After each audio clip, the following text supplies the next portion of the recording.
Kasi may kinausap na ako na tao.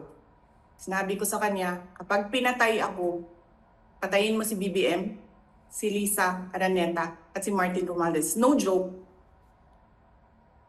No joke. Nagbilin na ako, ma'am. Pag namatay ako, sabi ko, huwag ka tumigil hanggang hindi mo mapatay sila. And then he said yes. Ang mga katagang ito ng pagbabanta umano ni Vice President Sara Duterte sa buhay ng Pangulo, unang ginang at dating House Speaker sa isang online press briefing noong November 2024. Tuluyan ng kinasuhan ng Department of Justice ang bise. Sa inilabas sa pahayag ng kagawaran, sinabi nitong 1:30 ng hapon kanina nang maghain sila ng kasong 3 counts ng grave threats sa Office of the Clerk of Court ng Quezon City Regional Trial Court.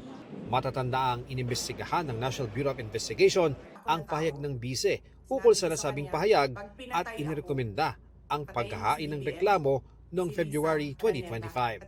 This is the same matter referred to by the NBI to the DOJ, which is currently one of the subject of the current ongoing impeachment proceedings against the Vice President. Okay, so after preliminary investigation, ang nangyari po is nakita po ng ating mga prosecutors is that there was prima facie evidence with reasonable certainty of conviction to indict the Vice President for the crime of grave threats, again, by means of the cyberspace, so Cybercrime Prevention Act. Kabilang sa inirekomenda noon ng NBI ang pagsasampa ng kasong inciting to sedition, pero hindi ito tinuloy ng DOJ. Just to clarify, it was dismissed for the sole reason that the panel of prosecutors did not find prima facie evidence with reasonable certainty of conviction. Ayon sa DOJ, nasa hukuman na ang bola ng paggulong ng kaso laban sa Vice-Presidente. Since it's grave threats, tapos may cybercrime element doon, aggravated siya.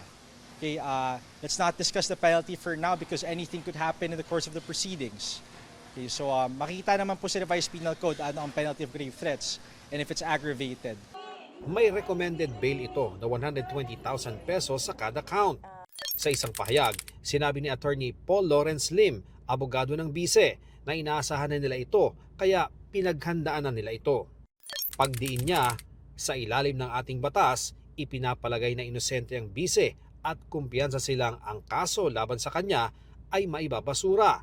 Dagdag ni Lim, ang isang nakaupong impeachable officer, ang Vice-Presidente, ay hindi maaaring maipagharap ng kaso sa isang sakdal na pinatutungkulan din ng impeachment case.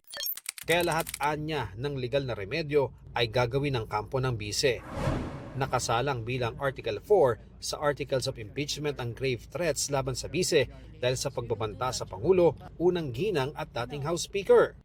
Naniniwala ang DOJ, magkaiba ang impeachment at ang kaso sa Regional Trial Court. Alam po natin na impeachment proceedings under the domain naman ng legislature right now. The Senate and the senators being senator judges. But procedurally speaking, the conduct of the criminal case in RTCQC should not be affected by the ongoing impeachment proceeding, and that applies vice versa to the ongoing impeachment trial. Sa reply ng depensa sa Articles of Impeachment bago ang simula ng paglilitis, iginiit nilang ginamit lamang ng bise ang free speech upang kontrahin ang mga pulisiya, ginagawa at pagmamalabis umano ng kasalukuyang administrasyon.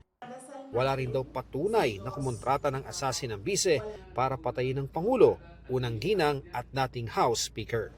Ian Cruz, nakatutok, 24 Oras.